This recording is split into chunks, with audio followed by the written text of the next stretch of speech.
영상은 잘 보셨을까요? 그래도 이제 영상을 통해서 보면은 입체적으로 보니까 조금 더 이제 실제감 있게 보실 수 있어서 이해하시는데 좀 더 도움이 되셨을 거라 생각이 듭니다. 그리고 이제 영상 마지막에서 그 교수님께서 이 이제 외양근과 관련해 가지고 이 외양근을 지배하고 있는 신경들에 대해서 잘 정리를 해둬라라고 이야기를 하셔가지고 그 부분에 대해서만 조금 정리를 하고 뒤에 있는 내용 살펴보도록 하겠습니다. 어, 지금 이제 외양근이 총 6개가 있었었죠. 이제 4개의 고등근과 2개의 뒷근으로 있었었는데 대부분이 다 이 동안신경, 눈돌림신경, 제3번 내신경이 지배를 하고 있는데 딱 2개만 다른 내신경이 지배를 하고 있었어요.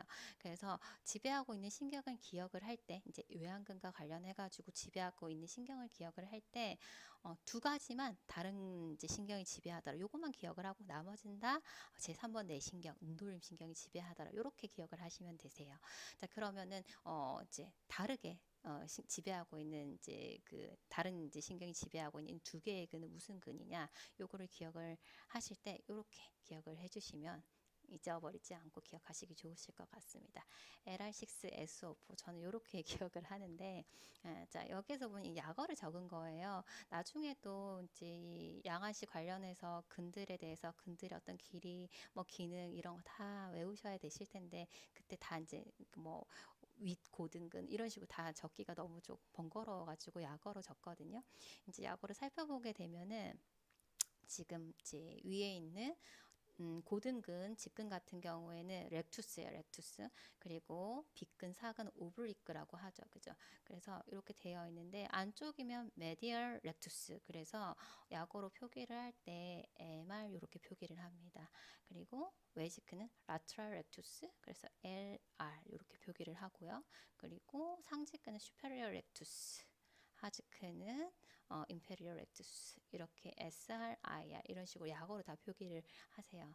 그리고 이제 사근 같은 경우, 빗근 같은 경우에 뭐 상사근, 위쪽 빗근은 superior oblique 이렇게 SO 그리고 하사근 아래쪽 빗근은 IO 이렇게 이제 약어로 표기를 해서 이제 무슨 근을 의미하는지 이렇게 하게 되는데 지금 여기에서 그러면은 LR이라고 하면은 lateral rectus 그죠? 외직근 가쪽 고등근을 의미를 하겠죠. 얘는 6번 뇌신경이 지배를 합니다. 6번 뇌신경이라고 하면 이제 갓돌림 신경. 제 6번 뇌신경, 갓돌림 신경, 이제 구용어로 외전신경이라고 하죠. 요게 지배를 하고요. 그리고 SO4 이거는 이제 상사근, 윗빗근이잖아요. 이거는 4번 뇌신경이 지배를 해요. 아까 그 해부학적인 구조에서 보시게 되면은 위에 있는 윗빗근 같은 경우에 이렇게 쭉 가가지고 어딘가에 걸쳐가지고 다시 안구에 이렇게 부착이 됐잖아요. 이게 걸려가지고 이 방향이 바뀌었었는데 이 걸린 부분이 활차, 도르래라고 했었었죠. 그래서 요거 같은 경우엔 지배하고 있는 신경이 제4번 뇌신경, 도르래 신경, 구영어로는 활차신경이 되겠습니다. 그래서 지배하는 신경을 딱 이제 기억을 하실 때 여기에는 도르래 신경 그리고 활차신경 이렇게. 그래서 이 2개의 외양근만 빼고 나머지는 전부 다 제3번 뇌신경, 눈돌림 신경, 동안 신경이 지배를 하더라. 이렇게 기억을 해주시면 되세요. 그래서 신경과 관련한 내용도 잘 뭐 기억을 하셔야 되기 때문에 먼저 이 내용에 대해서 정리를 해봤고 그리고 뒤에 제가 주작용, 보조작용 그리고 안구 운동에 있어가지고 이제 양안 운동에 대해서 설명을 할 때 이렇게 약어로 표기를 보통 해서 약어로 표시를 해뒀어요. 그래서 이것도 한 번씩 눈으로 확인하시고 가시면은 뭐 외우시기에 특별히 어려운 내용은 아니까 기억을 좀 해주시면 좋겠습니다. 자, 이렇게 해서 먼저 앞에 내용을 좀 정리를 했고요. 자, 지금 보실 내용은 이제 안구 운동에 대해서 일단은 단안에 있어서의 실제 안구 운동이 어느 방향 어떻게 일어나는가 뭐 어려운 얘기는 아니고 눈을 어떻게 돌릴 수 있는가 그 얘기입니다. 어, 특별히 눈 돌리는 데서 크게 문제 있으신 분들은 없으시겠죠, 그죠? 보통 어떻게 돌아가나요? 뱅글뱅글 다 잘 돌아가시나요? 기본적으로 그 방향을 얘기를 하면 내외 그리고 상하, 그죠? 그리고 안쪽 방향으로 이렇게 돌아가는 것을 내방회선이라고 하고요. 그리고 바깥쪽 방향으로 이렇게 눈알 자체가 돌아가는 것을 외방 회선이라고 이야기를 합니다. 제가 이제 그 내용에 대해서 조금 전에 이 내방회선, 외방회선이 조금 헷갈릴 수 있을 텐데 지금 이 그림을 통해서 한번 보시게 되면은 지금 안구에 있어서 기준축이 크게 세 개의 축이 있어요. 이걸 갖다가 픽 A6라고 얘기를 하는데 지금 이 X축 같은 경우에 이 X축인 수평축을 기준으로 해서는 안구가 상하전을 하죠. 상하전 이렇게 이루어지고요. 그리고 Y축을 기준으로 해서는 내외전이 일어나죠. 내외전. 그리고 이거 G축, 전후축이라고 하죠. 이 전후축을 기준으로 해서 이 안구가 안쪽으로 돌아가는 내방외선이 나타나기도 하고 바깥쪽으로 돌아가는 외방외선이 나타나기도 하고요. 그래서 이제 기본적으로 안구 운동을 크게 6가지 방향으로 구분해서 이제 설명을 드리자면은 이제 상하, 내외, 그리고 내방외선, 외방외선 이렇게 보시면 되겠습니다. 내회선, 외회선이라고도 하고요. 그래서 이렇게 보시면 되겠고, 그래서 이제 안구 운동과 관련해서 정상적인 안구 운동을 가지느냐 이런 검사를 할 때도 이 방향을 기준으로 해서 안구 운동을 확인을 할 수가 있어요. 이렇게 보시면 되겠고요. 그리고 안이 상태를 또 이제 크게 세 개로 구분을 해서 무슨 안이다 이렇게 설명을 할 수가 있는데 가장 기본이 되는 안이가 제1 안이가 되겠죠. 자, 제1 안이라고 하면은 정면에서 집 전방을 이렇게 바라본 상태가 제1 안이 상태입니다. 그래서 뭐 이 상태에서 뭐 이 사람의 안구 위치, 안이가 정상인지 아니지 이런 식으로 판단을 하는 거죠. 자, 그 다음에 제2 안이라고 하면은 안구 위치가 상하 좌우에 있는 경우를 제2 안이 위치라고 얘기를 하고요. 제3 안이는 이렇게 사선 방향을 얘기를 해요. 그래서 좌상, 좌하, 우상, 우하 이런 식으로요. 그래서 이 제1 안이를 기준으로 해서 이 사선 방향의 안이를 제3 안이라고 이제 이야기를 하게 됩니다. 그래서 이 각각의 안이 상태에서의 정상 여부를 확인을 해 보실 수가 있겠습니다. 자, 그래서 이제 기본적으로 안구 위치, 안구 운동, 관련한 어떤 이제 기준에 되는 내용들에 대해서 한번 살펴봤고, 자, 앞서서 살펴봤었던 6개의 외양근의 이제 작용에 대해서 살펴볼 텐데, 음, 기본적으로 이 근들이 가지고 있는 작용이 이제 가장 자기가 하는 주작용이 있고요. 때에 따라서 이제 도와주는 보조작용을 가진 외양근도 있어요. 그래서 요 내용은 다 외워두셔야 되는데 가장 쉬운 예로 만약에 눈알을 안쪽으로 돌린다 할 때는 어떤 근이 작용을 할까요? 눈을 안쪽으로 돌리기 위해서는 안쪽에 붙은 안쪽 고등근이 수축을 하겠죠. 이게 주작용, 이게 자기의 어떤 주작용이고 이 수축을 하는 게 이제 주작용인 거고 이렇게 됐었을 때 눈이 안으로 돌아가는 거예요. 그죠? 자, 그래서 안쪽 고등근 같은 경우에 주작용이 내전이다. 외쪽 고등근 외전이다. 위쪽 고등근 상전이다. 아래쪽 고등근 하전이다. 아주 뭐 그냥 기본이 되는 내용이니까 뭐 특별히 외우실 거 없이 이제 기억이 되실 것 같고요. 그리고 빗근 같은 경우에는 이렇게 사선 방향으로 이렇게 있었었잖아요. 이러면서 내방외선 안쪽으로 눈알을 돌린 아까 살펴봤었던 이 지축, 전후축을 기준으로 해서 눈알을 안쪽으로 돌리거나 바깥쪽으로 돌리는 데 있어서 주작용을 하는 근이 이 빗근이 되겠습니다. 그래서 윗빗근 같은 경우엔 눈을 안쪽으로 돌리는 작용이 주작용이 되겠고 아랫빗근 같은 경우엔 바깥쪽으로 돌리는 작용이 이 근의 주작용이에요.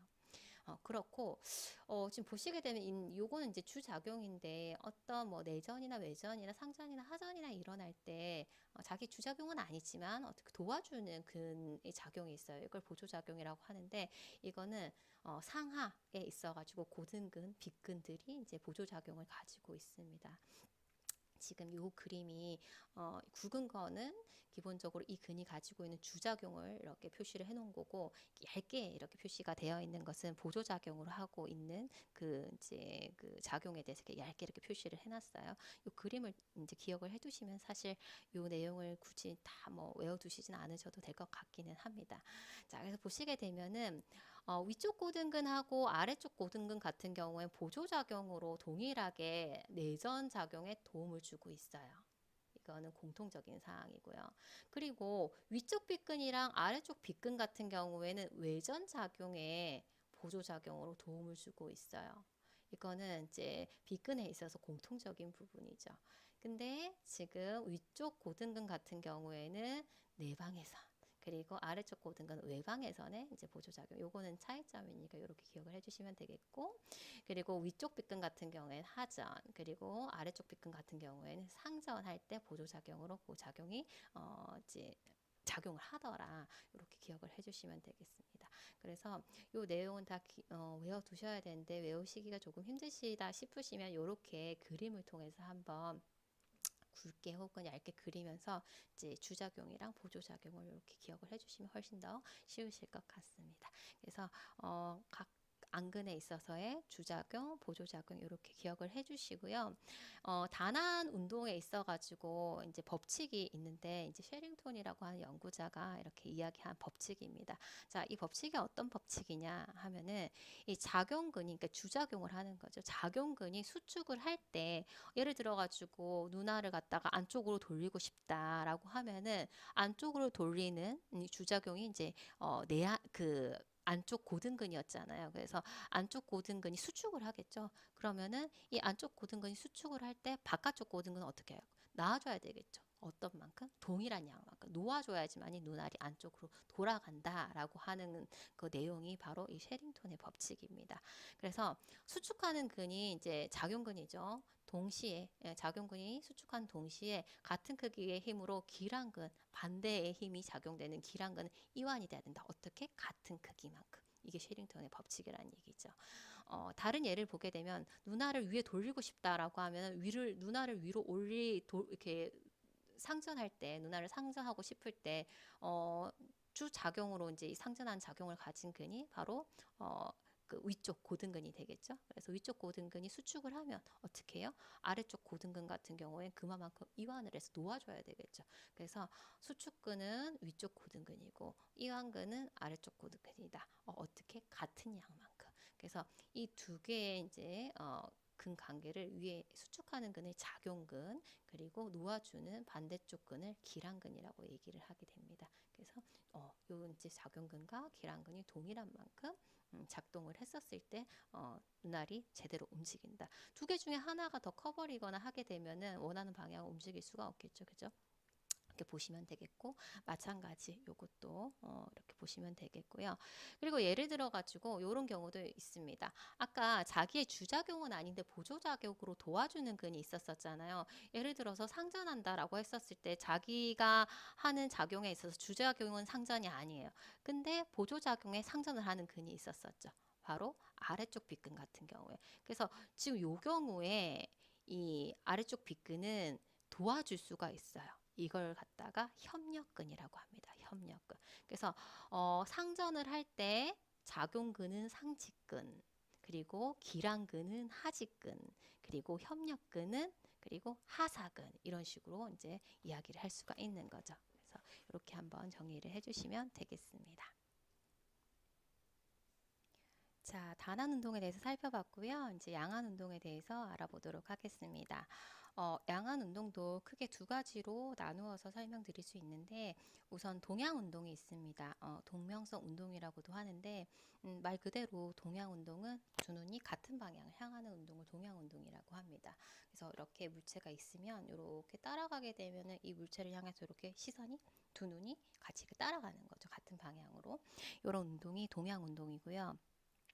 이것과는 또 상반되게 이항 운동 같은 경우에는 이제 두 눈이 이제 다른 방향으로 움직이는 거죠. 이제 예를 들어 가지고 요렇게나 아니면 요렇게나, 그죠? 방향이 반대 방향이잖아요. 요런 예가 어떤 예가 있을까요? 대표적으로 이렇게 되는 거, 눈모음 운동이라든지 눈 벌림 운동이라든지 이런 것이 이제 이항성 운동의 대표적인 예가 되겠습니다. 자, 그러면 먼저 동양운동, 동명성 운동에 대해서 살펴볼 텐데, 이 동양운동, 동명성 운동도 크게는 또 두 가지로 구분해서 살펴보실 수 있어요.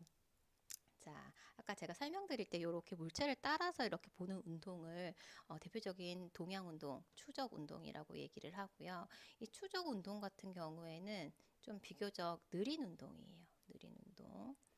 인 반면에 이렇게 물체를 따라가다가도 주변에서 이렇게 뭐 갑자기 쿵 소리가 났어요. 그럼 어떻게 해요? 반사적으로 눈을 갖다가 빠르게 이쪽 방향, 다른 쪽 방향, 소리가 난 쪽 방향으로 돌리게 되잖아요. 이런 운동을 충동 운동이라고 이야기합니다. 이 운동은 비교적 안구 운동 속도가 빠르죠. 그래서 빠른 운동. 그래서 크게는 두 가지 운동, 다른 말로 추적 운동 같은 경우에는 이제 따라보기라고 얘기를 하고요. 그리고 충동 운동을 신속보기라고도 얘기를 합니다. 그래서 안구 운동이 정상적인가를 갖다 확인을 할 때 이제 동양 운동, 이양 운동 다 이제 확인을 해봐야 될 테고, 동양 운동에 있어서도 물체를 따라서 이제 눈알이 잘 움직이는지, 그리고 반사적으로 눈알을 빨리 돌릴 수 있는지 이런 이제 여부에 대해서도 정상 여부를 갖다 확인을 해보셔야 되는 거죠. 이제 다 이제 원활하게 돼야지 안구 운동이 정상적이다 이렇게 이제 진단할 수가 있겠죠. 그래서 이제 크게는 또 이렇게 두 가지로 구분해서 이제 살펴볼 수가 있습니다. 자, 그러면 이 동양 운동에 대해서 이제 정의를 한번 확인을 해보도록 할게요.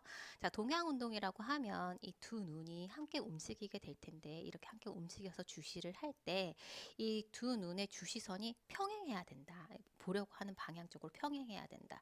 이렇게 되기 위해서는 어떻게 해요? 두 눈이 같은 방향으로 움직여야 될 거고, 움직일 때 같은 속도, 같은 크기만큼 움직여야지 평행선 관계에 있겠죠. 어느 하나 더하거나 부족함 없이요. 그죠? 이렇게 움직이는 양화 운동을 동양 운동으로 정의를 해볼 수가 있겠습니다. 그래서 이제 동양 운동 제대로 이루어졌다라고 하면은 이렇게 같은 방향으로 움직이는 이 근이 잘 이제 제 기능으로 작동을 해야 되겠고, 그때에도 이제 작용하는 힘 자체도 같은 크기만큼 움직여야 되게 작동을 해야 되겠죠. 그 법칙을 이제 헤닝이 이렇게 정리를 해놨는데, 요거에 대해서도 이제 말씀을 드리겠습니다. 자, 이 양안 운동에 있어서 동양 운동을 설명을 할 때 이 동양근 관계, 공액근 관계, 다 협동근 관계 다 똑같은 말이거든요. 동양근이나 공액근이나 협동근이나 이 관계에 있다라고 하는 그 근은 어떤 근이냐 하면 반대쪽 눈에서 같은 방향으로 움직이는 기능을 갖는 눈을 동양근, 공액근, 협동근이라고 해요. 그러면 이제 예를 들어 가지고 이제 이런 경우입니다. 제가 밑에 양안에 있어가지고 이제 근들을 다 표시를 해놓고 이 근들의 이제 주 기능에 대해서 이렇게 그 위치별로 다 표시를 해놨습니다. 예를 들어 가지고 여기는 오른쪽 눈이고 여기는 왼쪽 눈이에요. 그래서 이제 왼쪽을 보고 싶다. 이제 왼쪽을 이렇게 보고 싶다라고 얘기를 하면 지금 왼쪽 방향이니까 이쪽 방향이 되겠죠. 그러면은 왼쪽 눈에 있어서는 지금 외직근이 작동을 해야 되고, 자, 그러면 이 오른쪽 눈은 어때요? 내직근이 작동을 해야지 왼쪽 방향을 볼 수가 있겠죠. 어떻게 해요? 같은 크기만큼. 그래서 이 왼쪽 눈의 외직근과 오른쪽 눈의 이제 내직근이 이 동양근, 공액근, 협동근 관계가 되는 거예요. 이해되셨을까요? 마찬가지죠. 오른쪽으로 보고 싶다라고 하면은 오른쪽 눈의 외직근이 작용을 해야 되고, 마찬가지로 이 방향을 보는 거니까 왼쪽 눈에 있어서는 내직근이 이제 작용을 해야 되는 거죠. 그죠? 이렇게 같은 방향으로 움직이면서 같은 크기만큼 움직여야지만이 제대로 보고자 하는 방향 쪽으로 볼 수 있다라고 하는 법칙이 바로 헤링의 법칙이에요. 두 눈에 있어서 이제 이 안구 운동에 대해서 이제 설명을 할 때 이 동양근, 공액근, 협동근 이 두 근의 관계죠. 이 두 근의 관계죠. 이 근들이 이 근들에 있어서 같은 크기로 움직여야 된다라고 하는 법칙이 바로 이 헤링의 법칙이다라고 보시면 되겠습니다. 그래서 요 이제 동양근, 공액근, 협동근 간의 이제 관계가 어떤 관계인지 좀 정리를 해주시고, 앞에서 그 단안 운동에 대해서 설명을 드릴 때도 나왔던 법칙이 있었었잖아요. 쉐링톤의 법칙이 있었었죠. 그쵸? 그거 같은 경우에는 이제 주작용근에 대해서, 이제 작용근에 대해서 기란근이 같은 크기만큼 또 놓아주는 거, 그쵸? 작용근이 수축할 때 기란근이 놓아주는데 어떻게 같은 크기만큼 놓아주는 그 관계도 있었었고, 뭐 주작용에 대해서 보조작용을 도와주는 협력근이 또 있었었잖아요. 그죠? 여기 협동근이랑 조금 헷갈리실 수 있는데, 그 이제 근들 간의 관계에 대해서도 좀 잘 정리를 해 두시길 바라겠습니다. 자, 이렇게 동양 운동에 대해서 설명을 드렸고, 자, 이양 운동은 간단합니다. 아까도 말씀드렸다시피 양안 운동에 있어가지고 운동 방향이 반대인 경우, 그래서 이제 폭주, 눈모음과 계산, 이제 눈 벌림이 대표적이겠죠. 이 폭주가 일어난다는 것은 멀리 보다가 가까운 곳을 볼 때 일어나는 거잖아요. 이때. 그리고 가까운 곳을 보다가 멀리 일어날 때는 계산, 요때 일어난다. 요 정도로만 정리를 해두시면 되겠습니다. 자, 이렇게 해서 양안 운동도 살펴봤습니다. 자, 이렇게 단안 운동에서의 어떤 각 근들도 제대로 작동을 해야 될 거고, 양안 운동에서도 이제 헤링의 법칙에 준해 가지고 잘 그 근들이 작동을 해야지만이 이제 모든 양안 기능이 제대로 일어나게 될 텐데, 그런 내용들을 다시 한번 정리를 해서 양안시가 제대로 이루어지기 위한 조건들, 요렇게 한번 정리를 해봤거든요. 요 내용에 대해서 쭉 한번 읽어보시고 갈게요. 자, 양안시가 제대로 일어나려고 하면은 어떤 조건들을 만족을 해야 되나? 크라우드월스라고 하는 이 이제 과학자가 이렇게 조건을 정리를 해봤습니다. 자, 일단 기본적으로 양안 시력이 0.4 이상은 돼야지 기본적인 양안시 기능이 가능하겠다라고 얘기를 했고요. 그리고 양안 시력에 있어서 시력 차이가 크면 안 되겠죠. 이제 시력 차이가 큰 눈을 보통 부등시라고 이야기를 하는데, 시력 차이가 크게 되면은 어떤 결상된 상의 어떤 선명도라든지 크기라든지 이런 것들이 다 달라지기 때문에 융합하는데 문제가 생길 수가 있어요. 그래서 시력 차이도 크게 없어야 된다라는 부분. 그리고 요것과 같이 뭐 망막상의 상도 거의 같아야 된다. 뒤에 살펴보시겠지만 결상되는 상의 크기가 뭐 선명도가 동일하다 하더라도 상의 크기가 다른 경우가 부등상시라고 하는 경우가 있어요. 그런 경우에는 상 자체가 동일한 상이긴 하지만 양안에 맺혀진 상 크기가 현저하게 달라지게 되면은 하나로 합치기가 힘들겠죠. 모양은 같지만은 이 크기가 너무 다르기 때문에 하나로 이제 합치기가 힘들다는 얘기입니다. 그래서 없어야 된다. 지금 사실은 이건 부등시가 없어야 된다라는 얘기고, 이거는 부등 상시가 없어야 된다. 이런 이제 의미가 되겠습니다. 자, 그리고 이제 양안에 있어서 결상되는 그 위치에 있어가지고 적당한 위치, 뭐 정확하게 얘기하면은 판융 감각 융합권 내에서 그죠? 결상이 돼야지만이 된다는 거죠. 그렇게 되기 위해서는 기본적으로 내가 보고자 하는 쪽으로 내 눈을 돌릴 수 있는 중심고시가 가능해야 된다라는 얘기고, 그리고 각각 보더라도 보는 영상이 약간은 차이가 나지만 상이하게 차이가 나면 또 합치기가 힘들잖아요. 그래서 양안의 시야가 넓은 범위로 포개져야 된다라는 부분. 자, 그리고 망막이 생리적 대응점을 가지고 있어야 된다. 기본적으로 융합이 되기 위해서는 양안에 있어서 대응점 관계에 결상이 돼야 된다라고 말씀을 드렸었죠. 기본적으로 그렇고, 판융 감각 융합권 내에서의 약간의 비대응은 융합이 되기도 하고 입체시를 발생시키는 어떤 요인으로 작용을 한다. 이렇게 말씀을 드렸습니다. 자, 그래서 이제 이런 대응점을 가져야 되고요. 그 다음에 대응점이 결상이 됐을 때 두 개로 합치는 융합도 제대로 일어나야 되고, 융합이 일어나고 나서 결과적으로 이제 그 대뇌 CP질까지 전달이 될 때 시신경을 통해 가지고 제대로 전달이 돼야 되잖아요. 그래서 이런 부분도 제대로 일어나야 된다. 그래야지만이 우리가 하나의 영상으로 단일 선명시 선명하게 인지를 할 수가 있겠죠. 그래서 이 모든 것들이 다 원활하게 일어나야지만이 양안시가 가능하겠다라는 겁니다. 그죠? 보시면 되겠고, 자, 참고로 밑에 보시게 되면은 안이 이상이 있다. 사위나 사시가 있는데 이 사위나 사시 안구 위치가 비정상적인데, 이런 경우에는 망막에 있어서 어떤 그 결상 위치가 비대응점, 상이한 비대응점 간의 관계로 결상이 될 수밖에 없잖아요. 그러면은 상을 하나로 합칠 수 없고 결국은 복시가 일어날 텐데, 이때 요걸 보정할 수 있는 안구 운동 융합력이 충분하면 문제가 되지 않죠. 그죠?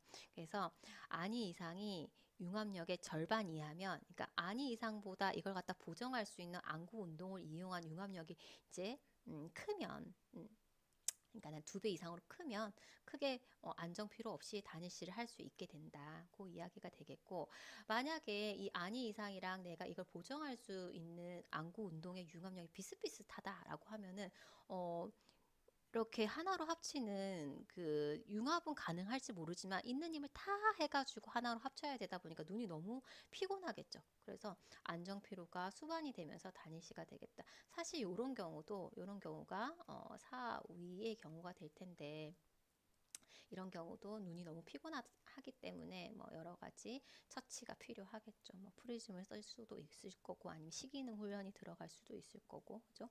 그런 이제 처치가 필요하고요. 자, 그리고 안이 이상이 이걸 보정할 수 있는 힘보다 너무 현저하게 커요. 내가 더 이상 뭔가 눈알을 돌려가지고 해결할 수가 없다. 이런 경우에는 이제 안이 이상이 그대로 나타나 버리고, 망막에서도 완전하게 비대응점, 이게 어떻게 대응점 관계로 이렇게 이동할 수 있는 안구 운동 자체가 불가하기 때문에 그냥 복시가 일어나는 거죠. 이런 경우에는 양안시 기능이 상실이 돼서 복시가 일어난다. 그래서 안이 이상과 융합 역할의 어떤 크기에 따라서 이런 식으로 어떤 문제점이 발생할 수 있다. 이렇게 보시면 되겠고, 또 참고로 중요한 거 아까 저희가 그 판륨의 감각 융합권, 융합 감각권에 대해서 배웠었는데 이 안에서의 어떤 약간의 비대응은 오히려 이제 어, 입체감을 느낄 수 있는 요인으로 작용한다. 이 내용도 다시 한번 정리를 해주시면 좋겠습니다. 자, 이렇게 해가지고 클라우드 월스의 어떤 양안시 조건에 대해서 살펴봤습니다. 자, 눈알 운동 장애와 자각 증상. 눈알 운동, 안구 운동하는데 어떤 문제가 있을 경우에 느껴진 자각 증상은 어떤 것들이 있을까요?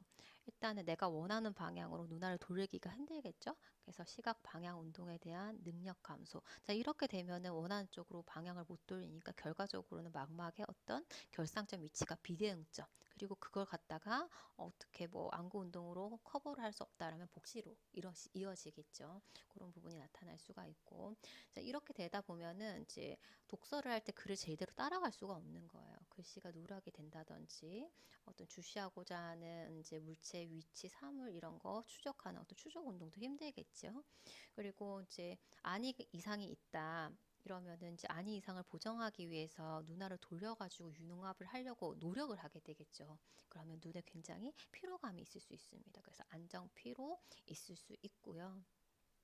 그리고 좀 심하면 어지러움증이나 아까와 같이 이제 복시나 혼란시 이런 것들이 나타날 수 있고 요런 게 있으면은 요런 멀미, 오심, 구토 요런 것들도 다 동반이 되죠. 어지러우니까. 그죠? 당연히 집중하기도 힘들고.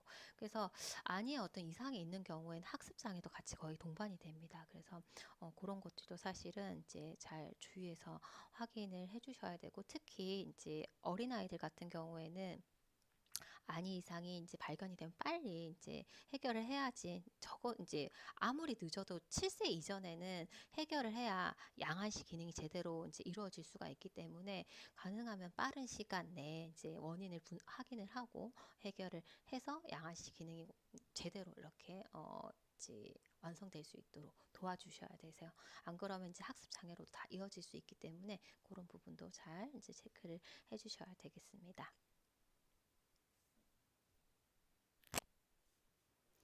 자, 그러면 퀴즈를 통해서 이번 시간에 살펴본 양안시 기능에 대해서 정리를 한번 해보도록 하겠습니다. 자, 첫 번째 양안시 성립 3단계에 대해서 저희가 살펴봤는데요. 자, 첫 번째 단계 뭐가 이루어져야 되죠? 첫 번째로 양안 동시시 일어나야 되겠죠. 양안 동시시. 양안에 이제 결상되는 상이 양안 같이 들어와야 되고 동시다발적으로 들어와야 된다. 억제 같은 거 있으면 안 되겠죠. 그죠? 들어와야 되고 자, 양안 동시시 다음에 두 번째로 일어나는 게 두 개 들어온 것을 하나로 합쳐야 되겠죠. 융합이 일어나야 되겠습니다. 자, 융합 제대로 일어나야 되고 이렇게 융합이 제대로 일어나게 되면은 그 다음에 입체시로 양안시 기능에서 최고 단계인 입체시로 이렇게 이어지겠습니다. 그래서 양안 동시시 그 다음에 융합, 다른 말로 융상이라고도 하죠. 퓨전이라고도 하죠. 융합, 그 다음에 마지막으로 입체시 이렇게 양안 선명 단일시라고도 합니다. 입체시를 양안 선명 단일시 이렇게 세 단계로 이렇게 이루어지더라. 이렇게 봤었었고 자, 양안시 기능을 통해서 얻게 되는 최고 감각이라고 하면 입체감이죠. 입체감, 거리감, 공간감이죠. 그죠? 한눈만 있다면 느낄 수 없죠. 양안으로 보고 양안에서 보게 되는 망막상의 약간의 차이에 의해서 우리는 입체감을 느끼게 되는 거잖아요. 그죠? 그래서 최고 감각은 입체시, 거리감, 공간감 이렇게 적어주시면 되겠습니다. 자, 우리가 이제 양안시 기능의 성립에 대해서 쭉 살펴보면서 이제 정상적으로 두 눈에 맺힌 상이 하나로 합쳐주기 위해서 어떤 대응점 관계, 비대응점 관계 이런 것들에 대해서 살펴봤는데 자, 기본적으로 이런 이제 대응 관계에 있는지 여부를 갖다 확인해 주기 위해서 가장 기준이 되는 지점에 있었어요. 우리 눈에 있어서 대표적인 망막점, 망막 대응점 이러면은 뭘까요? 중심화가 되겠죠. 중심화. 그래서 중심화. 그래서 중심화를 기준으로 해서 저희가 그 양안에 맺혀지는 그 결상점의 위치 관계를 확인을 한번 해봤었잖아요. 그래서 이렇게 보시면 되겠고. 자, 그러면 우리가 입체감을 느끼게 되는데 입체감을 느끼게 되는 요인은 그럼 결과적으로 뭐 때문에 느끼게 되는 걸까요? 일단 눈이 두 개고, 그죠? 눈이 두 개인데 눈의 위치가 어느 정도 떨어져 있기 때문에 양안에서 보게 되는 그 영상 자체가 조금 다르기 때문에 입체감이 느껴진다라고 했습니다. 그죠? 그래서 입체감을 느끼게 되는 요인이라고 하면 PD 이렇게 정의를 해보실 수 있어요. 왜냐하면 양안이 약간 떨어져 있고 이 떨어져 있는 것 때문에 양안에서 보는 그 상의 어떤 시차, 양안 시차가 발생을 하다 보니까 그것 때문에 저희가 입체감을 느낄 수가 있는 겁니다. 자, 밑에 양안시차가 바로 나왔네요. 자, 그럼 양안시차라 뭐냐? 양안시차 같은 경우에는 보는 방향에 따라서 이제 결상되는 상의 위치 차이값. 요걸 갖다가 양안시차라고 할 수가 있겠죠. 보는 방향에 따라서 사실 실제적으로 우리가 인지되는 그 이제 그 사물의 어떤 그 위치 관계가 조금 달랐었잖아요. 그죠? 그것을 양안시차라고 한다. 이렇게 보시면 되겠고. 자, 이런 부분에 대해서 설명하기 위해서 저희가 이론적인 호롭터, 비츠뮬러의 호롭터도 살펴봤었고, 요거는 이론적인 거고, 사실 실제적인 어떤 호롭터의 원 조금 모양새는 달랐었잖아요. 자, 근데 먼저 이제 이론적인 호롭터에 대해서 정의를 한번 내려봐야 되는데, 이론적인 호롭터는 어떻게 정의를 할 수 있을까요? 우선, 우리 눈에 있어서의 기준점인 절점과 내가 보고자 하는 고시점을 연결한 삼각형을 그리고 여기 위에서 이 삼각형과 외접한 원주, 그죠? 이제 원을 그리게 되면은 이 원에 외접한 모든 점들은 동일한 거리로 인지가 된다라는 것이 이 뷰츠뮬러가 주장한 그 이론적인 호롭터의 의미였었죠. 그죠? 그래서 이 이론적 호롭터 정의는 이제 조금 전에 말씀드린 대로 이제 정리를 한번 해보시면 되겠고, 이 호롭터 원주상에 있는 모든 점들은 동일한 거리로 인지가 된다. 이렇게 이제 정리해 주시면 되겠습니다. 자, 다음으로 자, 망막 내에서 대응점 관계로 결상이 되면은 당연히 감각성 융합만 작용을 해가지고 아주 자연스럽게 하나의 상으로 인지가 되겠죠. 자, 근데 이 대응점 관계가 아니라 비대응점 관계 결상이 된 경우 반드시 복시가 일어나나요? 아니죠. 그죠? 어, 비대응점 관계 결상이 된다 하더라도 판유의 감각 융합권 내에서의 비대응점은 복시가 일어나지 않습니다. 여기에서 이제 약간의 비대응이 오히려 입체감을 느낀다라고 했었었고, 실제적으로 판유의 감각 융합권보다 조금 더 넓은 범위까지도 우리가 이제 복시가 일어나긴 하지만 실제적으로 복시를 느끼지 않는 생리적 복시 부분이라고 이야기를 했었었죠. 그렇기 때문에 비대응점 결상 시 반드시 복시가 일어난다? 요거는 아니죠. 그죠? 이렇게 보시면 되겠고. 자, 그래서 파님의 감각 융합권을 어떻게, 이제, 이 파님의 감각 융합권의 의미가 뭐냐라고 하면은 복시가 일어나지 않는, 그죠? 양한 망막의 비대응점 간의 어떤 결상이 될 때 비대응점 관계로 결상이 되더라도, 양한 단일시가 가능한 범위, 이렇게 정의해 보실 수가 있겠습니다.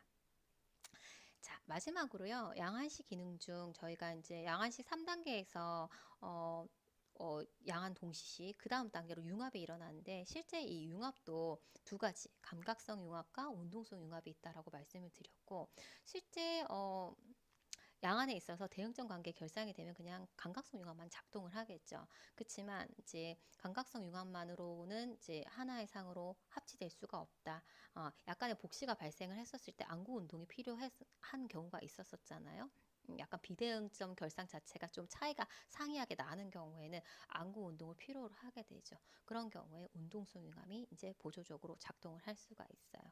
그래서 감각성 융합과 운동성 융합 두 가지가 있는데 감각성 융합만으로도 융합이 가능한 경우도 있고 때에 따라서는 안구 운동이 동반이 돼서 융합이 이루어지는 경우도 있고 하잖아요. 근데 여기서 보면 항상 같은 크기로 작용한다? 그거는 아니죠.